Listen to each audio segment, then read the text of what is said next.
are having a wonderful experience. In an increasingly impersonal world, a world where artificial intelligence, AI, informs you that people who bought the Pinot Noir also purchased Camembert and water crackers, and where talking with a customer service agent means interacting with a chatbot decision tree, who can blame you for craving a personalized experience, for wanting to go where everybody knows your name and they're always glad you came? Given the choice, wouldn't all of us prefer to be treated like unique individuals instead of data sets? At Gainsight, our purpose statement is to be living proof you can win in business while being human first. It's so easy to forget that the person on the other side of the video meeting isn't just a candidate, employee, alumni, prospect, customer, or investor. They are a human being first. We need to always remember that. But this raises a seemingly intractable question for every company in the software as a service, SaaS sector, and beyond. How do you scale a human-first customer experience? Your favorite restaurant provides personalized service because the staff works at a single location every night, serving a small number of regular customers. In the beginning, the same is true of almost every tech startup. Many founders talk to each other of their early customers themselves. I remember one well-known founder who said, "I bring my laptop to the customer, watch them work, and code what they want." But once the owner of the restaurant or the startup needs to scale, personalized experiences are often jettisoned in favor of a more efficient and more impersonal experience. As business leaders, we recognize that we must scale up to build our companies, and the way to do this is through automated systems and processes.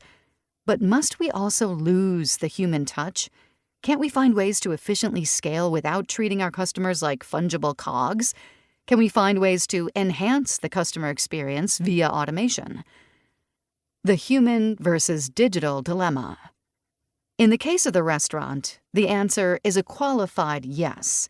Although most of us would not want to visit a restaurant in which we had to interact with robot waiters instead of humans, many of us would love to book our reservations online, pay the bill with our smartphone, and contact the restaurant in advance to let them know we're celebrating a special event so they can surprise us with a special gesture. In fact, we might regard these digital capabilities as a pleasant blend of human-led and digital-led customer service. On one hand, we would continue to enjoy the social and psychological benefits that come with human interaction. On the other hand, digital technology would enable us to dispense with the less pleasant aspects of the experience more quickly. That said, there is a good reason why we qualified our yes. In the restaurant, significant parts of the customer journey cannot be easily scaled, if they can be scaled at all. For example, while some customers may be happy using digital tech to facilitate reservations and payments, others might prefer to walk through the door without a reservation and pay their bill at the cashier's station. Satisfying both customer segments would require that the restaurant continue employing a cashier or a host, despite the added cost. And unless the owner were willing to install a buffet, customers seeking self-service would have to go elsewhere.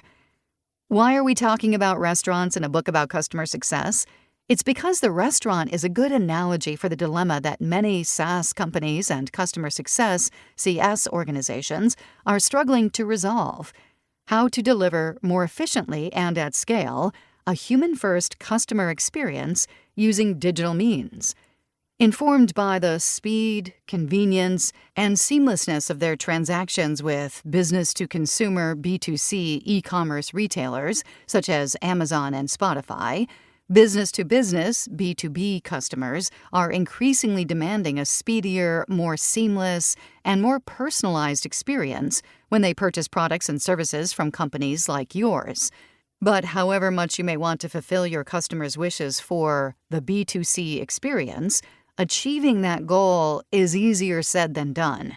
For starters, unlike one-time purchases of books and AAA battery 12-packs on Amazon, complex B2B SaaS products require that you and the customer devote considerable resources to onboarding new users, a process that, you hope, will lead to widespread product adoption, which, in turn, will help the customer achieve their desired business.